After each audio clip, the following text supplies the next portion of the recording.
What is the ceiling and what is the floor for the LSU Tigers in Lane Kiffin's highly anticipated debut season there in Baton Rouge? Now, LSU has arguably the best portal class in the country. They might have the most expensive roster in the country, the most talented on-paper roster in the country, and because of that, their ceiling is 12-0.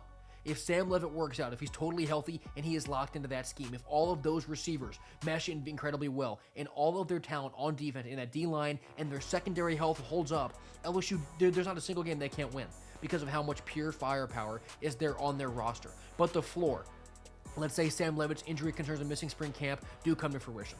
All of the new pieces on offense can't get used to that new scheme early on. And LSU's secondary depth that really rears its ugly head because of how thin it is. Their floor could be all the way down at 6-6. And I say that for a few reasons. Because A, their schedule is incredibly hard. There's tons of games that they could lose if things don't go very well. And also late in the year, because of all these players being, mercenaries who kind of were bought to go to LSU this year. Not saying in a bad sense, but just where they don't really have loyalties to LSU. They have loyalties to this season and their checks. If they're not in the playoff race late in the year, they might just quit. They might just bail and opt out. So if things are going poorly for LSU, you could really see the season kind of spiral out of control near the end of the year. So with the floor, I have being at 6-6, but more realistically, I think they'll be closer up to their ceiling with all that talent, which is not losing a single game all season long.